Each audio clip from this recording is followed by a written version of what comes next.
आज का ये एपिसोड शुरू करने से पहले एक छोटी सी बात। क्या आप भी अपना पॉडकास्ट बनाने की सोच रहे हैं? तो एंकर ट्राई कीजिए। ये पॉडकास्ट बनाने का सबसे आसान तरीका है। नंबर एक, ये फ्री है। नंबर दो, इसमें कई सारे ऐसे टूल्स हैं जो आपको अपने फोन और कंप्यूटर पर रिकॉर्ड और एडिट करने की फैसिलिटी देते हैं। नंबर तीन, आप अपने पॉडकास्ट को डिस्ट्रीब्यूट भी कर सकते हैं, जिससे इसे स्पॉटिफाई और दूसरे प्लेटफॉर्म पर सुना जा सके। तो डाउनलोड कीजिए फ्री एंकर ऐप या विजिट कीजिए anchor.fm पर अपना पॉडकास्ट स्टार्ट करने के लिए। ये तो थी एक छोटी सी जानकारी, और अब शुरू करते हैं एपिसोड का सिलसिला। तो आज के एपिसोड में लीजिए सुनिए आचार्य चतुर्सेन शास्त्री के लिखे उपन्यास गोली के 32वें भाग बंदर राजा को मेरी यानी समीर गोस्वामी की आवाज में। गद्दी नशीन राजा के भाई बंदों के जीवन भी अद्भुत रहस्यपूर्ण होते हैं। उनके चरित्र पर्दे में ही रहते हैं, इसलिए सब लोगों को उनका पता नहीं चल पाता। कभी कभी उनके चरित्र अत्यंत हास्यास्पद, कभी वीभत्स और कभी भयानक भी हो जाते हैं। बहुधा सांप्रतिक मामलों में इन भाई बंदों में परस्पर और कभी कभी हिज हाईनेस से भी झड़प हो जाती थी। केवल झड़प ही क्यों, कभी कभी तो जबरदस्त कूटनीतिक टक्करबाजी हो जाती थी, जिसका पता ही सर्वसाधारण को नहीं लग पाता। अब आप जरा इन बंदर राजा का भी दिलचस्प किस्सा सुन लीजिए और दाद दीजिए राज रक्त की विशेषता, पवित्रता और उच्चता की, जिसकी रक्षा के लिए 50 साल की कुमारी राजपुत्रियां 20 साल के गद्दी नशीन राजाओं से ब्याही जाती हैं। जहां कमाना धमाना नहीं, मेहनत परिश्रम नहीं, पड़े पड़े हराम के माल मलीदे उड़ाना है। पुश्त दर पुश्त से जागीर जमीन जायदाद मिलती आती हो। केवल खून और वंश के नाम पर जागीर के स्वामी को न किसी योग्यता की आवश्यकता है, न उसके लिए कोई शर्त या पाबंदी कायदा कानून है। सिर्फ खून का संबंध होना चाहिए, बस। उसे जैसे मुफ्त में जागीर मिल जाती, उसी प्रकार जागीर में बसने वाले प्रजाजनों पर मनमानी हुकूमत, जिसे मैं तो खुले शब्दों में अत्याचार कहूंगी, करने की खुली छुट्टी मिल जाती थी। उनका तो सारा जीवन ही इस तरह व्यतीत होता था कि पड़े पड़े जागीर की आमदनी खाना, जोर जुल्म से किसानों से अपना कर वसूल करना, चमारों और दूसरे सेवा कर्म करने वालों से जबरदस्ती बेगार लेना, बात बात में लाग लगाना, जिसे दूसरे शब्दों में लूटी ही कहा जा सकता है, और अफीम पी लेना या चरस की दम लगाना या भंग के गोले सटकना, शिकार करना और रियाया की बहु बेटियों पर गिद्ध दृष्टि रखना, जिसे चाहे उसे जबरदस्ती उठवा ले आना, जो चाहे जिसके यहां से कुछ भी चीज उठा लेना और मूल्य न देना, जी चाहे जिस पर जूतों से पिटाई करा देना, ये उनके नित्य के काम थे। कुछ यही बात नहीं कि रियाया को कसूर करने पर ही पीटा जाए, बेअदबी और ठकुरास की तौहीन करने पर भी सजाएं मिलनी जरूरी हैं। कल्पना कीजिए कि जागीरदार ठाकुर या उसकी बिरादरी का कोई भी ठाकुर गांव में कहीं जा रहा है कि उसने देखा एक नाई या ऐसा ही कोई व्यक्ति जिसे जाति से छोटा समझा गया, अपने घर के द्वार पर खाट बिछाकर बैठा है। उसने तुरंत खड़े होकर दोनों हाथ जोड़कर ठाकुर का मुजरा नहीं किया तो ठाकुर की तौहीन हो गई। अब उसे जूतों से पिटवाना जरूरी हो गया। या कोई चमार बेगार से इनकार करता है या खाने को मांगता है तो इस अपराध में उसे पीटना पड़ेगा, और कभी कभी तो इतना कि वो मर भी सकता है। केवल पुरुष ही नहीं, स्त्री को भी पीटा जाता। ऐसी हालत में यदि वो गर्भिणी है और मार से गर्भपात हो गया तो इसकी कोई दाद फरियाद कहीं नहीं हो सकती, यहां तक कि मर जाने की भी नहीं। बंदर राजा महाराजा धीराज के सगे बड़े भाई थे।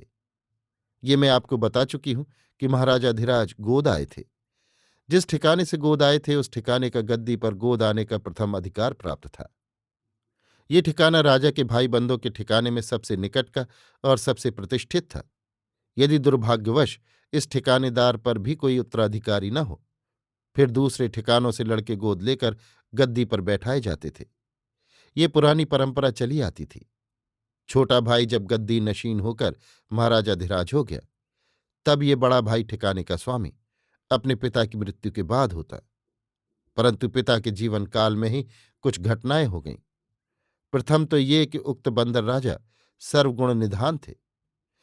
पढ़े लिखे छुच्छुम, सूरज शक्ल में हूबहू बंदर, तिस पर बचपन में चेचक निकलने से ऐसे कुरूप हो गए कि सारा चेहरा ही बिगड़ गया।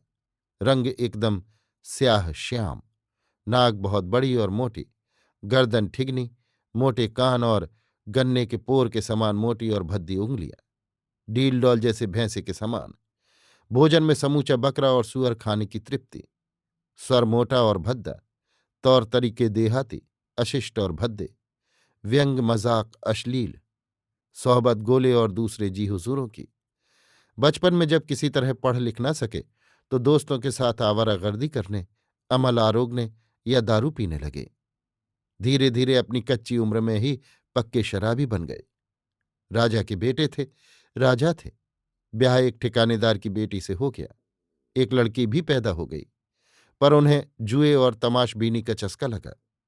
घर में कोई चीज सलामत न थी। रुपया पैसा जेवर जवाहरात जो हाथ लगता, कौड़ियों के मूल बेच जुआ खेलते। किसी की बहू बेटी की इज्जत सलामत न रही। जिसे चाहते उठवा मंगाते। लफंगा पार्टी के मुफ्त खोरे सदा साथ रहते, जिनके कारण कुकर्मों की बाढ़ आ जाती। राजा साहब भले आदमी थे, समझदार भी थे। लड़के के तौर तरीके देखकर बहुत खींच थे। इसी समय उनकी रानी का स्वर्गवास हो गया और राजा साहब बहुत थक चुके थे। कुशिक्षा और कुसंस्कार का प्रभाव, कहना चाहिए कि नई माता से पुत्र का अनुचित संबंध हो गया। इस पर राजा साहब ने क्रुद्ध होकर पुत्र को रियासत के उत्तराधिकार से वंचित कर दिया और केवल एक गांव उसकी गुजारी के लिए उसे दे दिया। अब तो कुंवर साहब की आवारागर्दी और भी बढ़ गई और वो गांव बेच बाच कर एक ही वर्ष में उन्होंने ठिकाने लगा दिया। 3 वर्ष नई रानी को सौभाग्य प्रदान कर राजा साहब स्वर्ग से धारे। रानी अब रियासत की स्वामिनी हो गई। रियासती अधिकार पर माता पुत्र में विग्रह हो गया, जो विकट रूप धारण कर गया। दोनों एक दूसरे को मरवा डालने के षड्यंत्र करने लगे। पर रानी स्त्री थीं और कुंवर साहब कुल्लांच छूछे हाथ थे। इससे कोई योजना बनी नहीं। रानी ने उन्हें रियासत में घुसने की मनाही कर दी। उनकी लड़की की शादी बड़े महाराज ही कर गए थे। सो वो कुछ दिनों बेटी के साथ रहे। पीछे उन्होंने मटर गश्ती का धंधा अख्तियार कर लिया। 2 दिन इस रिश्तेदारी में, 2 दिन उस रिश्तेदारी में। खाना खाते, कपड़े पाते, नकद दक्षिणा भी पाते थे। राजा के बेटे थे, राजकुमार थे। नाते रिश्ते के लोग उन्हें मानते और सहायता देते थे। पर उनके लान तान और शराबखोरी की लत इस कदर बढ़ गई थी कि इससे उनके नशे पानी का खर्चा चलता नहीं था। अब वे चोरी और उठाईगीरी पर उतर आए। रिश्तेदारी में जाते, 10-5 दिन खाते पीते मौज मजा करते। शराब और शिकार की वहां कमी नहीं होती। चांदी के बर्तनों में खाना मिलता और कुंवर साहब अफसरपा चांदी के बर्तन या जेवर माल या जो कुछ भी हाथ लगे उठाकर चुपचाप चंपत होते। परंतु इतने पर भी उनका हाथ खाली रहता था। जो पाते जुए और शराब की भेंट हो जाता। बहुधा वे किराए के इक्के तांगे में सवार होकर घूमने निकल पड़ते और अंत में बिना ही किराया दिए चल खड़े होते। ऐसी हालत में इक्के तांगे वाले उन्हें पकड़कर ठोक पीट देते या हाथ की छड़ी छाता, पैर में जूते कोट जो भी पाते थे छीन छान कर भगा देते थे। अब पिता के मरने पर, रियासत से बरतरफ होने पर भी वे अपने को कुंवर नहीं राजा कहते थे। पर हाल राजा साहब का ये था जो अभी मैंने बयान किया। सब बातें हिज हाइनेस ने सुनी। सुनकर उन्हें बुलाया, समझाया, पर नतीजा कुछ नहीं हुआ। अंततः महाराजाधिराज ने गुस्सा होकर उन्हें महल में कैद कर लिया। महल के बाहरी हिस्से के एक कमरे में बंद कर उस पर ताला जड़ दिया। एक बंदूकधारी संतरी पहरे पर नियत कर दिया। महल के रसोड़े से दोनों समय उनके लिए भोजन आ जाता था। खाते थे और आराम से पड़े रहते थे। किसी न किसी तिकड़म से शराब भी मंगा ही लेते थे। राजा थे, इसलिए धर्म कर्म पूजा पाठ भी करना जरूरी था। पर यह काम करता था राजपुरोहित का तरुण पुत्र। ये ब्राह्मण कुमार कुछ मूर्ख और बातूनी था। जन्म जन्म के संस्कारों के प्रभाव से इस जंगली असभ्य कंगाल दुराचारी कैदी को वो अन्नदाता और सरकार कहकर पुकारता। अनेक धर्म कथाएं सुनाता। उस भाग्यहीन ने बातों ही बातों में इस बंदर से मेरी भी चर्चा कर दी। चर्चा भी ऐसी वैसी नहीं, खूब नमक मिर्च लगाकर।